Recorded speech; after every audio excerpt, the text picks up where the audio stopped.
sisters, it's great to see you. I hope you are doing fine. It's always great to be back.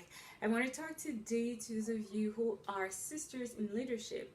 Now, usually when I come to talk about workplace, I always talk about employees, but there are those of you who are managers, who are managing teams, who are in just that position of leadership, and you're a supervisor.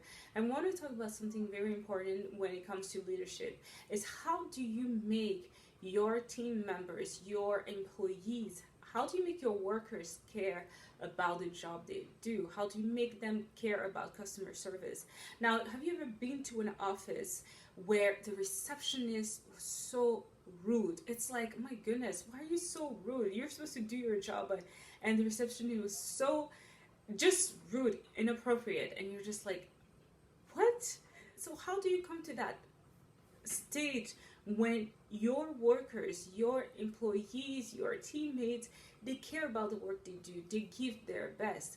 I had the experience last year to manage an all-men team. I talked about that before, and as a manager, one of the things that we really emphasized was the customer service. It was a moving company, so when you're dealing with movers, they need to bring their A game. And one of the compliments we always receive from our customers is that, oh my goodness, your movers were so polite, they were so friendly, they were so professional, and they were just so amazed about the quality that our workers gave them. So how do you come to that state? And I want to share that 3 points with you about how you can come to the state where your employees care about the work they do, they care about customer service, and they do a great job. One thing I want to mention before I go on to those points and recommendations is that putting them into practice will not give you an overnight result. And the number 2 thing I want to say is that you will never, ever, ever get a perfect team. There's always going to be a little things here and there that will not be like you want it to be, but at least putting these points, this recommendation into practice will head you towards the right path. Now, if you don't remember anything I will say here in those points that I will mention, one thing I want you to remember, it's like the golden rule. If you treat well your employees, they will treat well your customers. So again, if you treat well your employees, in turn, they will treat well your customers. First and foremost, you have to be part of the hiring process. You have to know who you're hiring. Sometimes managers and team leaders are never part, sometimes, not all the time, but sometimes they're not part of the hiring process. So they just drop you, the HR just drops you someone, he comes on Monday, she comes on Monday, and you have no idea who that person is. As a manager, if you want to be a successful manager, you need to be part of the hiring process. You need to know who you are hiring, because this is someone who's going to be your future colleague. So you need to make sure this is someone you feel comfortable with. This is someone that you trust their expertise.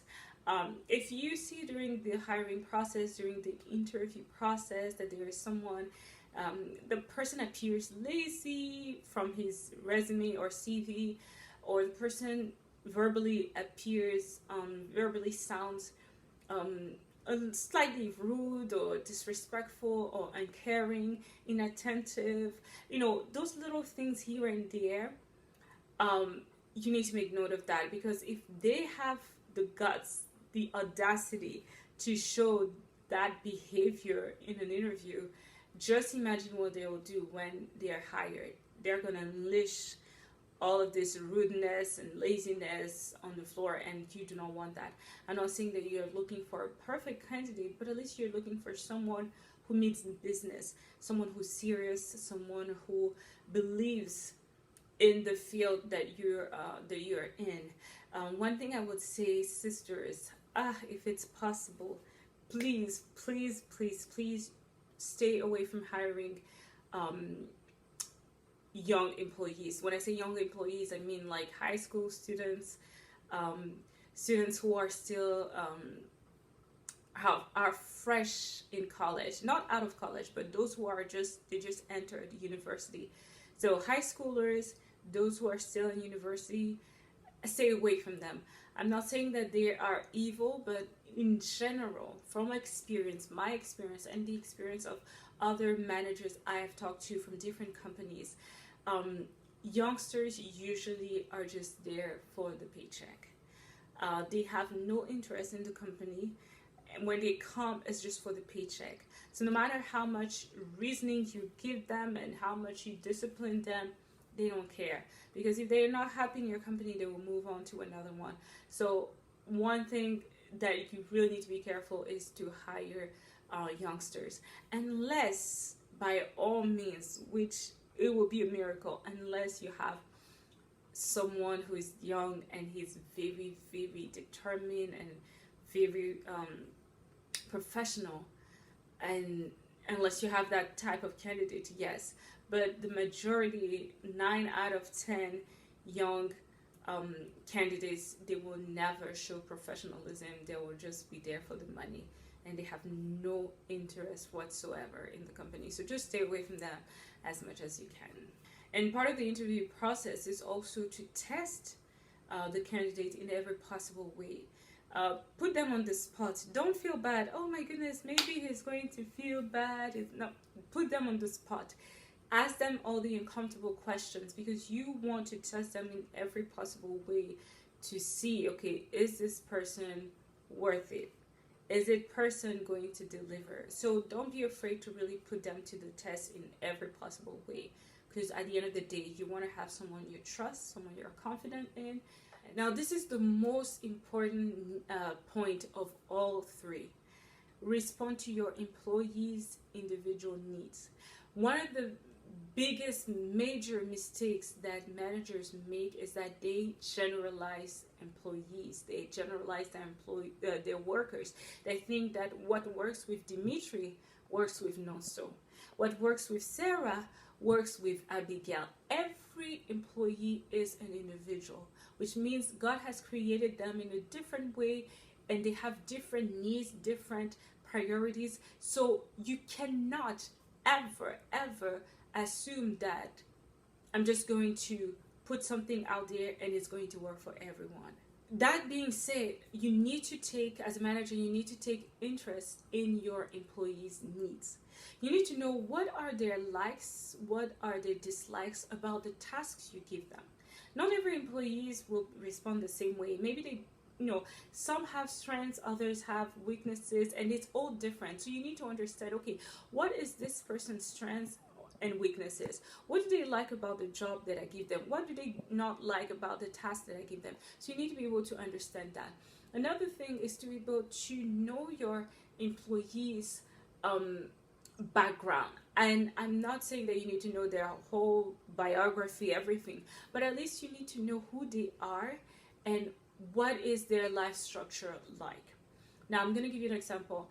We had a worker who he is married with kids, and one of the things that was very important for him was to have his Sundays off, because he wanted to go to church and spend time with family. Now, working in a moving company, we move residences and we move businesses, and we do that 7 days a week. So we work every day, all day.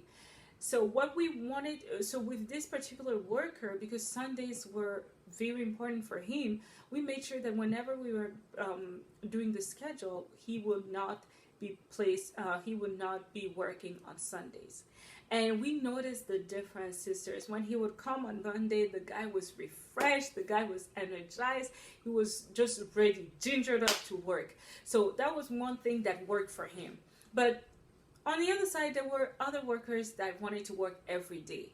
So this is one thing that you need to make sure. What are my team members' needs? What do they want?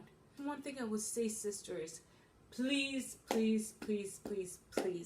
never, ever, I don't know how many times I will repeat this, never, ever raise your voice at your employees. Never insult them, never humiliate them, no matter how foolish they are, no matter the mistakes they've made, no matter how much money they have caused the company to lose. Sisters, been there, done that. We have had situations when our workers came back and we were like, what did you do? How foolish could you be? You know, in my head, that's what I'm thinking. But never ever humiliate your workers. Proverbs 15 verse 1 says this: a gentle answer turns away wrath, but a harsh word stirs up anger. And this is so true. When you are very harsh and disrespectful to your employees, they feel attacked. No matter how much, they have wronged you or been just, been the baddest of all.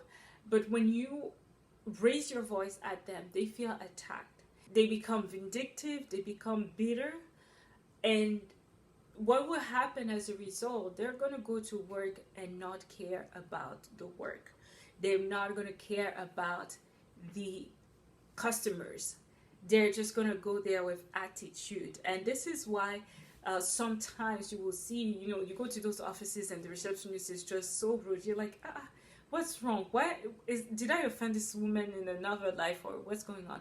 But because they are not being treated well by their supervisors, that's why they're reflecting that and pouring that anger on the customers and not caring. So when the team members are treated with dignity and respect, and when they see that their needs are being met, sisters, you will start to see a difference in the way that they engage with the customers, in the way they engage with work. They will only reflect that good treatment. This point is, we've heard it so many times, lead by example. I'm not even going to put too much time on it because we've heard it so many times and we know what it means. Sisters, if you don't care about your customers, if you don't care about your work,